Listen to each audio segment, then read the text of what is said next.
Good morning. This is Pastor Tim for your Ecclesiastes lecture. So I wanted to touch base with you. I want you to be sure that you also notice for today there's a quiz that I want you to take so that you have a good understanding of what we're talking about when it comes to Ecclesiastes. And so Ecclesiastes is this book of wisdom that is written by an author who we do not know whether he's an Israelite or not. But what he tries to portray, or she tries to portray, is an understanding of life. This is a perspective. It's not the only understanding of life. It is not the last word on anything. It is just an example of somebody trying to express rich meaning, rich information, rich knowledge about their lives, right? First thing I want you to know is that it comes from a sense of a skeptical wisdom. That means question everything. The author wants us to question everything anyone tells us so that we have a better understanding of things, right? And so we may not have a good understanding, but at least we're asking questions to find answers. In addition, this is a text that does not expect people to change their understanding of the world. It just really to draw their understanding of themselves. And so Ecclesiastes is not about suffering, right? Like we get from Jonah and we get from Job, right? Which are the other two books of wisdom, not about suffering and certainly not about repentance. It doesn't ask you to change anything at all, except maybe ask some questions.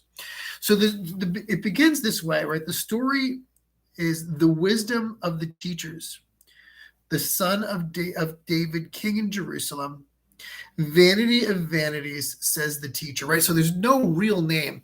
Often teacher in Hebrew is Koheleth, but it only is Koheleth because it's in the Bible. And so the Bible's written for Hebrew, Jewish people, Israelites, right? So that's the reason why it uses a Hebrew name. But make no bones about it. This is not, hey, this is all about a Jewish person. It's not. We're not sure it's an Israelite.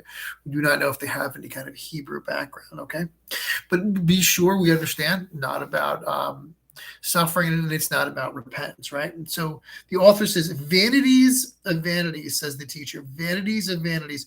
All is vanities. What do people gain from all the toil in which they toil under the sun? A generation goes, and a generation comes, but the earth remains forever. So the author uses this term vanities, right, to just mean a mist, right, a sense of temporary, transient, or of no lasting importance. So ultimately, what the author is trying to say is that, all your work will only last the seasons of your life. I may not believe that. You may not believe that, but that's what the author is trying to portray here.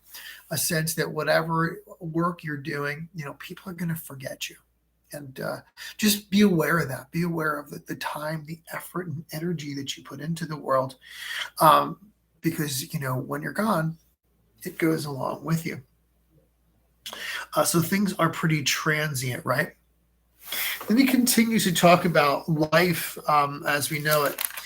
And you might remember these words from a song, right? And in chapter 3, it reads this way: "For everything there is a season, and a time for every matter under the sun, a time or under the heaven, a time to be born and a time to die, a time to plant and a time to pluck up what is planted, a time to kill and a time to heal, a time to break down and a time to build up, a time to weep and a time to laugh, a time to mourn and a time to dance, a time to throw away stones and a time to gather them together, a time to embrace and a time to refrain from embracing, a time to seek and a time to lose, a time to keep and a time to throw away, a time to tear, a time to sow, a time to keep silence and a time to speak, a time to love and a time to hate, time for war and a time for peace." And it goes, "What gain have the workers from their toil? I have seen the business that God has given to everyone to be busy. He's made everything suitable for its time." Right? Let's just stop right there. One of the important underlying pieces of information from Ecclesiastes is the sense of satisfaction, right? And we are, as much as we work, when we look at the grand scheme of things, we never have enough, right? This is the Stoic system of I want something, I gain it. Once I have it, I'm not satisfied with it, and I try to do something again. I try to gain one more thing, right? The gurus of the world, or some of the teachers of the world refer this to the hedonistic cycle. You want something, you get it. You're not happy with it, you want something else. And the underlying component to that is that we are never satisfied with wealth, with power, and with learning. In addition to some of the other thoughts that Koheleth, or the teacher in Ecclesiastes, tells us, is the fact that he doesn't believe, or she doesn't believe, that there's an afterlife. This is it. When you die, it's all over. There is a skepticism, right, in thinking about these things. The more skeptical we are, the more we feel like we're trying to find the answers. And maybe life never gives us the answers, but we continue to always search for them, right? In addition to for everything, there's a season. Ecclesiastes vaguely offers us this purpose of life, that we are to be aware of the brevity of life. That's a short life. And that there's a spiritual depth to recognizing that.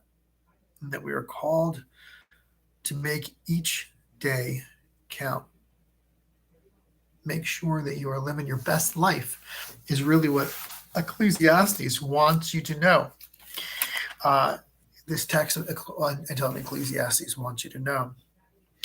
We're also called to make our own individual meaning, which definitely pushes back against the idea that the meaning of the Israelites, the Jews, the Hebrews, their meaning comes from God.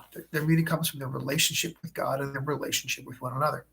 And so Koheleth, this teacher, says, no, you have to make your own meaning. Let's not attach it to any deity, anybody, anything like that, right? Calls us to live our lives to the fullest, and at the end expects us to not find any deeper meaning beyond that. Like, don't find anything in relationships. You're not going to find anything of value in all these different places. You find meaning as you see fit, right? This whole thing is temporary. This whole thing is transient. This whole thing doesn't last. So find meaning. Find meaning now. Find meaning in the nature of your life, and live your best life. I invite you to have a look at Ecclesiastes. Right, it's by, I think it's right after Proverbs, and it's a real good read. It's only 12 chapters, and I think that you would enjoy it. So that's all I have for you today. Be sure to do the quiz. Be sure to have a look at the test. Be sure to have a look at the text and the Erman text. All right. I'm looking forward to seeing you next week. Take good care. Blessings.